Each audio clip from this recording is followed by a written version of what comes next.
Thank you. Welcome, everyone.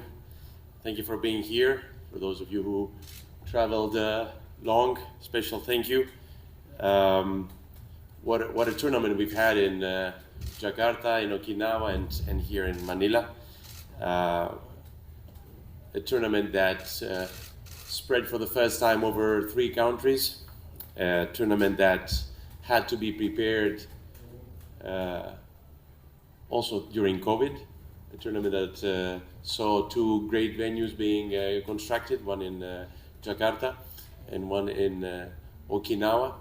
The renovation of Araneta and of course beautiful Mall of Asia that we are in here today to enjoy the final, and the Philippines Arena that recorded the World Cup record of 13,115 spectators. The attendances, speaking of which, the attendances are expected to break today the 700,000 mark for the World Cup. In terms of percentages, great success in Okinawa, more than 80%, actually 85% occupancy in average. In Jakarta, more than 60%, and we will have final figures for Manila tonight. Broadcast some records, great market shares. In Japan, the game against Cape Verde is the most watched program, not sports program, but any program in the country this year. And the second biggest sports audience in Philippines, with the Philippines-Angola game for the year. More than 40% market share in Slovenia for Slovenia versus Canada.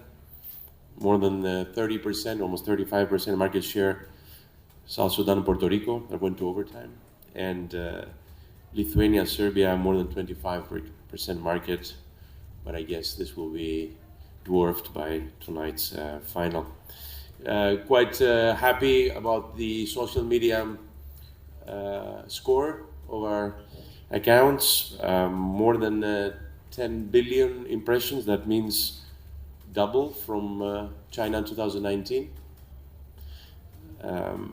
And that is figures of last night before the end of the tournament. Also double engagement, 260 million. 3 times we tripled the video views. I think this is very important because the images are what inspire the people and what also make the next generation want to grab a ball. And not insignificant that in just 2.5 weeks, the FIBA social media accounts added 2 million new followers. Besides the attendances and the social media and the broadcast numbers, what was the focus for us here was the players' experience. The players' experience that started with a dedicated program in China and was taken to a different level, totally different level in the 3 countries.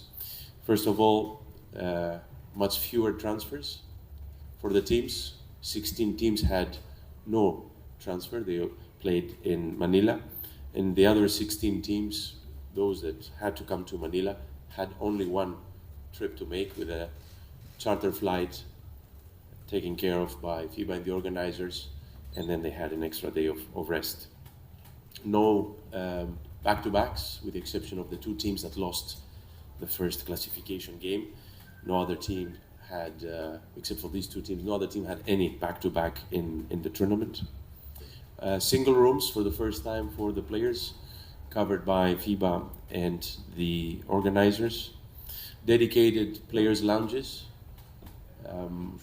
with a person in charge who is a former player. That was the liaison between the teams and the organizing committees. Former players who have been there have done that and were our advisors on how to build these player venues, this recovery space and areas, and from their own dedicated bar to a barber shop in every player's hotel. I think we have to, and we want to thank from the bottom of our heart the 3 LOCs and the respective governments in Philippines, Japan, and Indonesia, the national federations, that took this tremendous responsibility, which is to run the FIBA flagship event, and they have delivered it with flying colors. And they are proud, but we're also very proud of them.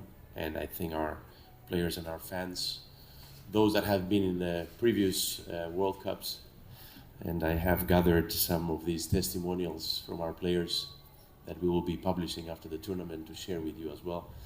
Especially those who have played 3 and 4 and 5 World Cups, said they had never seen before such conditions. Our Players Commission Chair, Dirk Nowitzki, also visited the players' hotels, both here and in Okinawa, provided feedback to us where we had to make some adjustments during the tournament, when it was some security topic or other matters. And we are very happy when our players are happy. I would be remiss not to mention, of course, our FIBA's condolences to the National Federation of Dominican Republic for the passing of its physiotherapist, Vladimir Regalado, and of course our best wishes for speedy recovery and a quick return back to the court for Boris Asimanic, who will receive, of course, his medal, and tonight we will know what color this medal will be.